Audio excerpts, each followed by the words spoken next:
ओम नमः शिवाय दोस्तों, धार्मिक सुरभि चैनल में आप सभी का स्वागत है।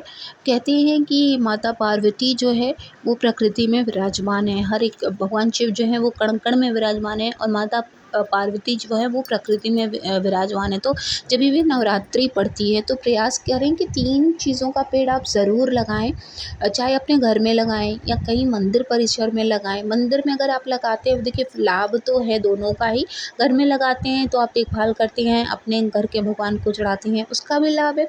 मंदिर में लगाते हैं, वहाँ फूल खिलता है, लोग तोड़कर आपका जितनी भी लोग मंदिर के चढ़ाते हैं उसका भी फल आप ही को मिलता है। तो पेड़ आप ज़रूर लगाएँ। कौन-कौन सा? एक तो देवी फूल, आप जिसको गुड़हल का फूल कहते हैं, वो आप ज़रूर लगाएँ।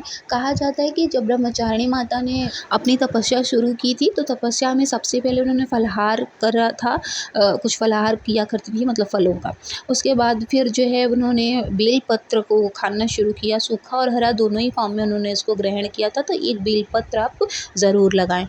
भी शिव जी होंगे वहाँ पर, माता पार्वती अवश्य होंगी, तो आप उनको ज़रूर चढ़ा सकते हैं। इससे माता और पिता दोनों का ही आशीर्वाद मिलता है।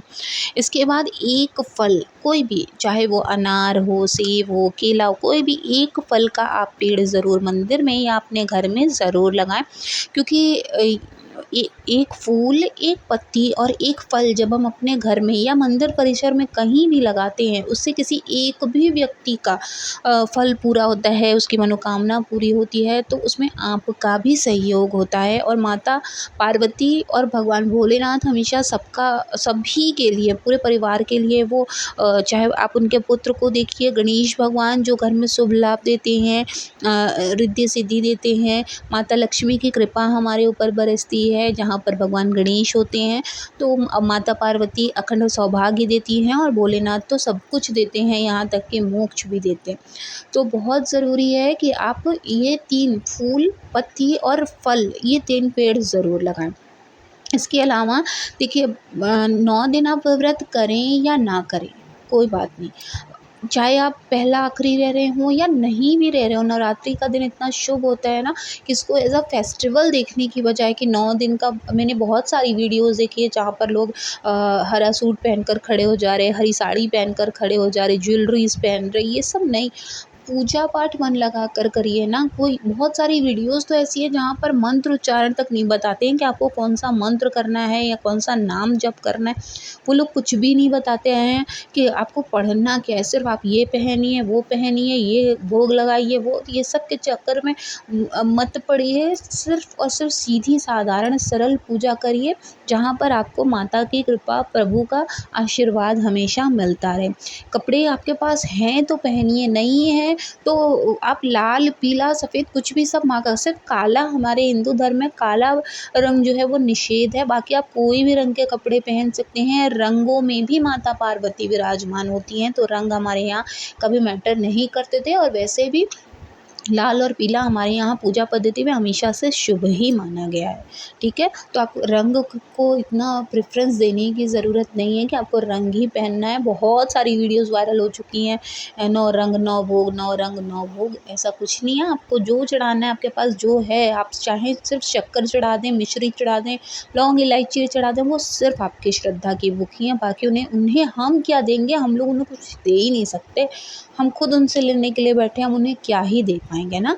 तो हम सिर्फ़ उन्हें अपना भाव दे सकते हैं। पूजा करते हैं या आप सच्चे मन से आप उनका हवन कर रहे हैं, घर में पूरी पॉज़िटिविटी अगर आपके घर में आ रही है। लहसुन प्याज का देखिए घर में बिल्कुल इस्तेमाल मत करिए। 9 दिन आपको बिल्कुल भी लहसुन प्याज का इस्तेमाल नहीं करना चाहिए। नाखून मत कटवाइए, बाल मत कटवाइए। 9 दिन की बात है सिर्फ़, उसके बाद तो फेस्टिवल स्टार्ट हो जाएँगे, आप कुछ भी अपना सेलिब्रेशन कर सकते हैं।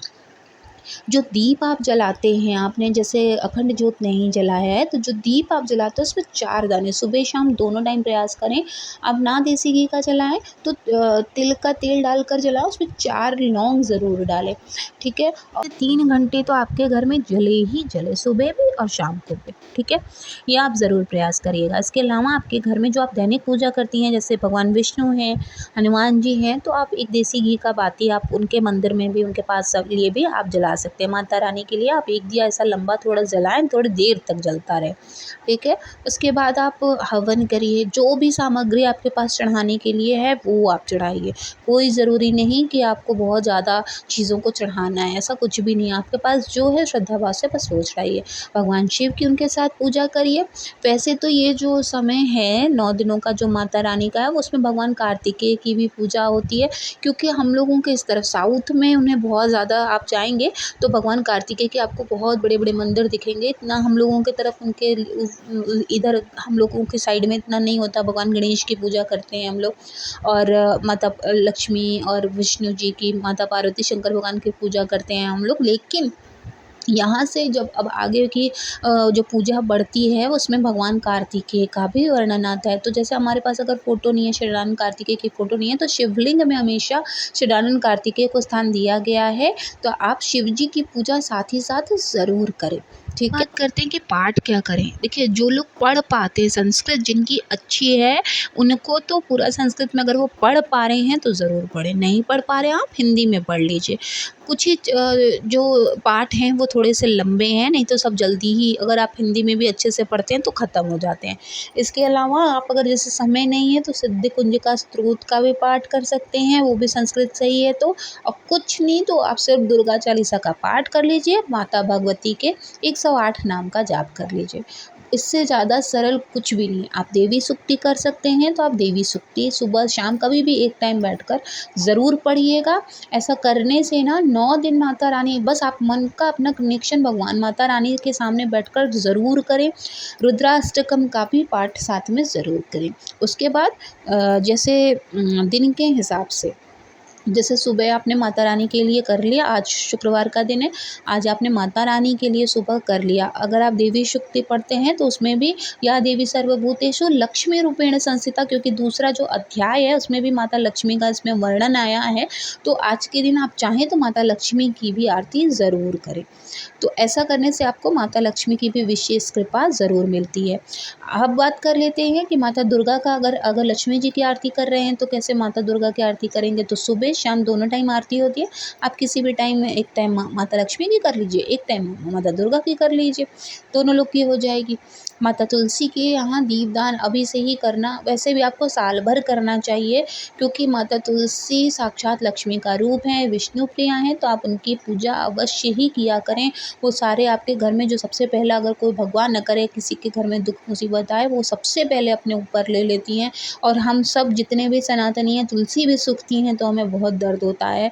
इसलिए हमको उनकी पूजा अवश्य करनी चाहिए, जिससे कि वो उनके ऊपर भी कोई कष्ट ना आए, ठीक है। सब चीज़ें अच्छे से स्मूथली चलती रहें, हमारे परिवार में सुख समृद्धि का माहौल बना रहे, इसके लिए हमारे घर में हवन जो होते रहना ज़रूरी है, आरती होते रहना ज़रूरी है, और शाम को दीपदान होते रहना बहुत ज़रूरी है।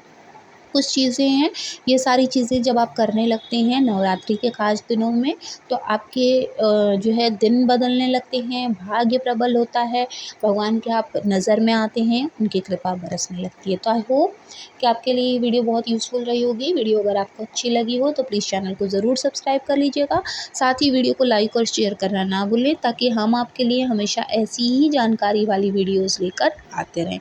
मिलेंगे नेक्स्ट वीडियो में, तब तक महादेव की कृपा आप सभी पर बनी रहे। ओम नमः शिवाय, जय माता दी।